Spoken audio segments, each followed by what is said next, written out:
Et maintenant, la potion magique de...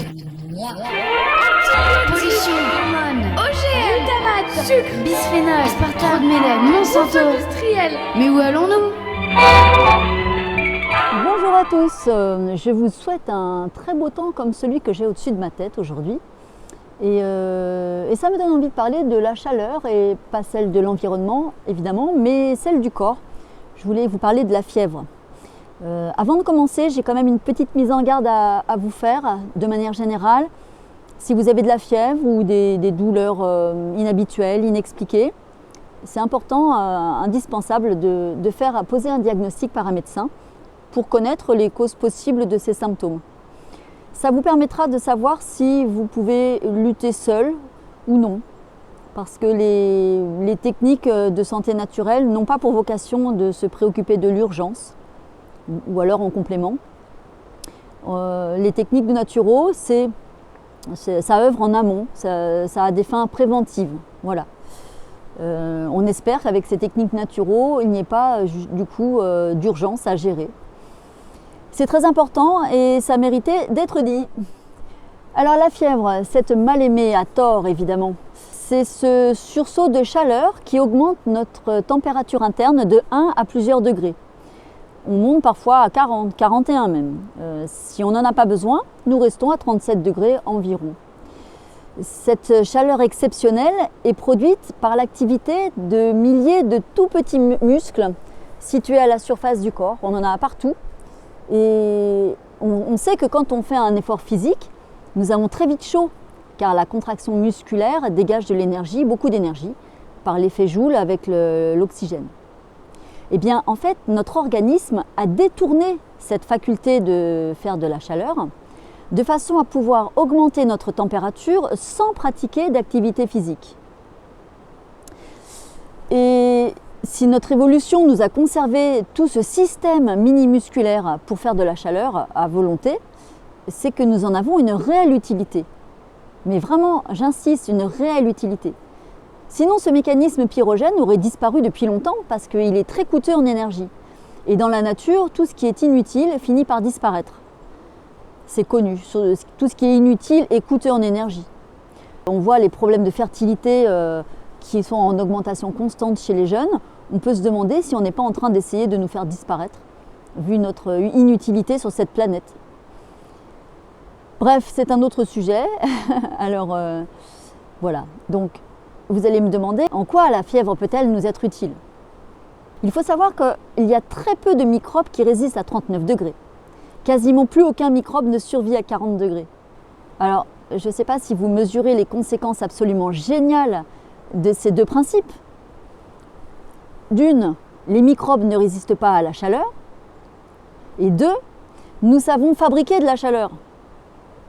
Et notre système immunitaire sait demander de la chaleur quand il a repéré des microbes. Des microbes non désirés, parce qu'évidemment, on a des microbes qui sont désirables.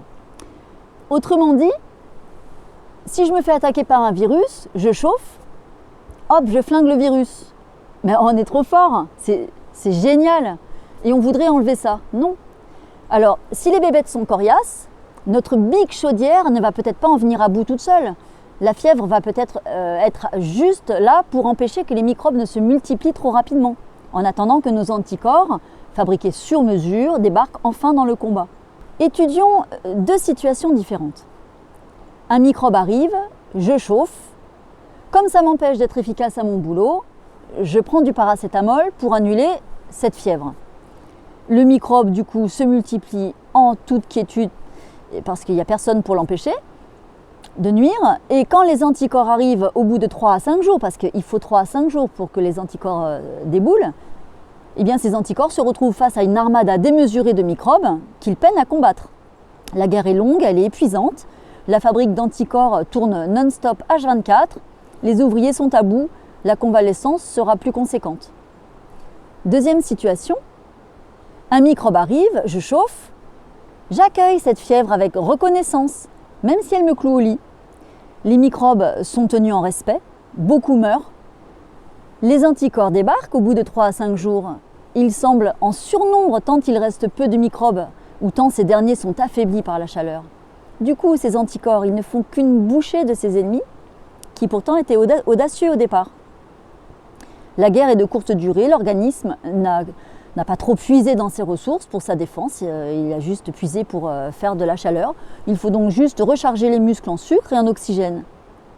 Vous l'avez compris, prendre des médicaments pour baisser une fièvre, c'est juste une ineptie. C'est comme jouer aux échecs sans ses pions. Une astuce pour calmer une fièvre trop forte ou mal supportée par l'organisme qui est attaqué, il suffit de garder contre son périnée, à l'entrejambe, un pochon réfrigérant isolé, dans une serviette par exemple, pour avoir juste une sensation de frais.